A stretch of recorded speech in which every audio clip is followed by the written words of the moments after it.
I just kind of felt like talking on this one. No class, nothing to teach. But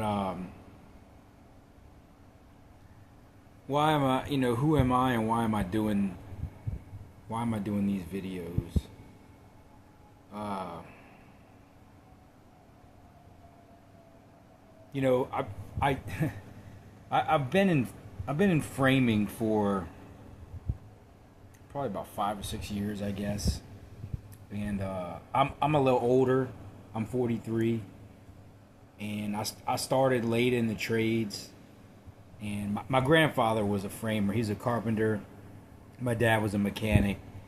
So I've been around blue collar.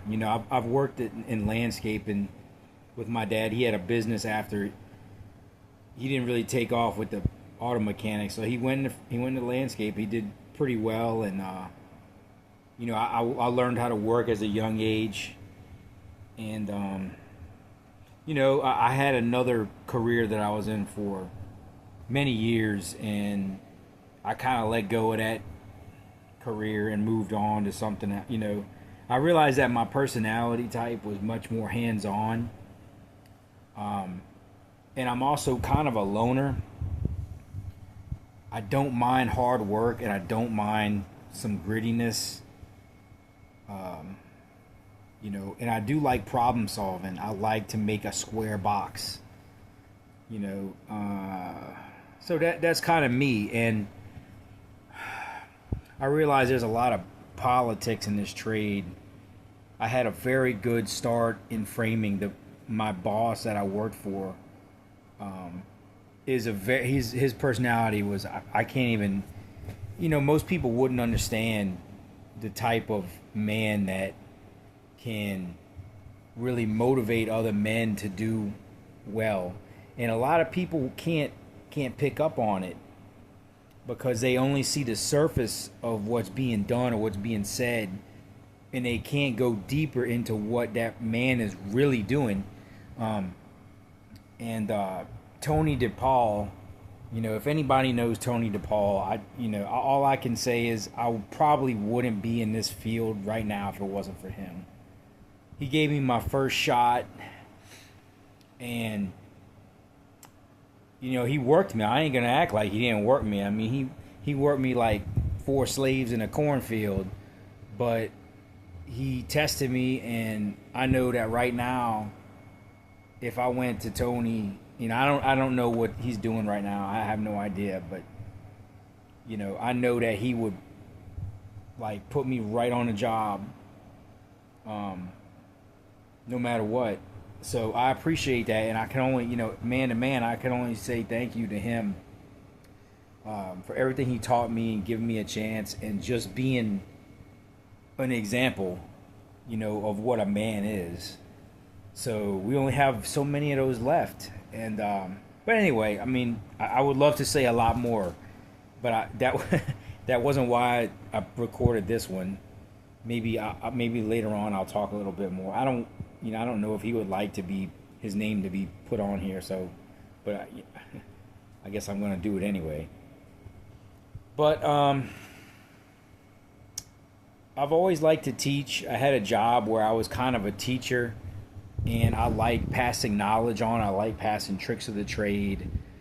I like looking at things and trying to find the best way to do things, the most efficient way to do something. I mean, it can be the most simplest thing that nobody ever questions, cutting a board, and I think to myself, is there a better way we can do this to make it go faster? And sometimes you just can't. Sometimes it is what it is, and sometimes, no matter how many times you've looked at this problem, you won't find anything until somebody else does something, and then all of a sudden you're like, wait a minute, there's a whole new world out there of possibilities. I just never, my mind was never challenged in that way. I was never thrown that curveball. The internet, I mean, everything I've seen on the internet, and it's unlocked my mind to so many different things.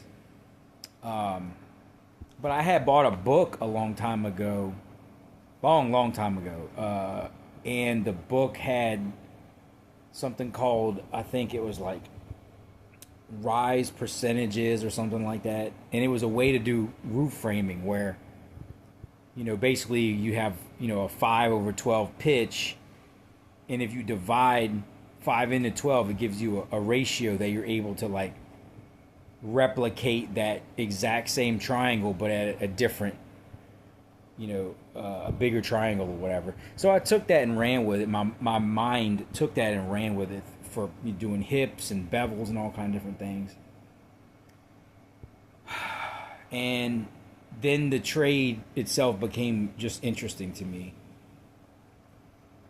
And I started looking all over the place for ways to save time. And not every job site is they're a willingness to kind of like see outside of that box. So you take the things that you kind of want to test, and you kind of put them away, write them down on a note, make a video of it or whatever. A lot of the stuff I've done has been videos just capturing some of the things that I've kind of put to the test. For instance, my rafter scribe jig, I put that to the test, and because I had a problem and mathematics could not solve it. So I started field testing things, and that's one thing that came out of it. So I recorded that. Sometimes it's just a matter of, because I've got so many things that I've forgotten that I've come up with. And, I look at books, old books like the Steel Square book, and I'm amazed at the way they used the square. They had so many different techniques. And a lot of those are lost. We do have technology now, which is great. And I still kind of mourn the loss of the old way. It was an art form. And I'm kind of unable to replicate a lot of those things that I've saw like in the books. But as far as building, like a hip roof or a gable roof, just a simple version of those, building a shed dormer, building a gable dormer, cutting those valleys and all those bevels and everything like that.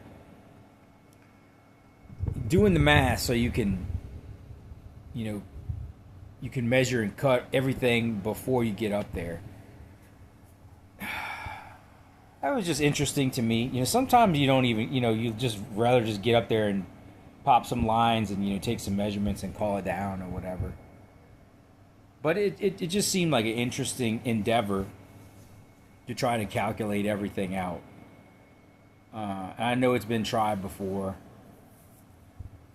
Every cut, every measurement, every bevel, and hand up that whole stack. But if people never really watch this stuff, I'm not really too concerned about it. This is like a journal to me. I have my own thoughts that I'm just kind of putting them in. This is like my journal. And today I just felt like talking. I don't even know if I'm going to post this, honestly, because it's just my meandering thoughts. But I've come up with some different things over the years. Because in Louisiana, this is just an example, but in Louisiana we frame with pilings, and a concern is getting those pilings squared, because if you ever look at pilings, they're all over the place. You get them right in the right spot on the ground, but at the top they're going to be wherever they're going to be at. So it's like, well, what's your starting point if you're trying to frame, or if you're trying to square it up? You can plumb one of those up and use that as a starting point, but that don't mean as you go around and plumb everything up that it's going to be a square. So where do you start from? And I've developed techniques to figure these things out and make it easy. And it's algorithmic. If you just kind of go through the steps, you can't go wrong. And that was, I can remember a long time ago I tried to square something up, and I was like, I kept making an adjustment and come back and make another adjustment. And I'm thinking to myself, there's got to be a foolproof way that you can just hit it on the head first time go. I know if people that watch this would probably say, well, you can just pull your diagonals, all these different. I know all that, I understand all of that. I know how to do it, but there are just certain little things that can make your life easier. So that's my purpose in making this, and who wouldn't like to have a lot of people watch their videos? Of course, I think you can make money doing this, I guess, but the likeliness of that for me is, it's way beyond the pale.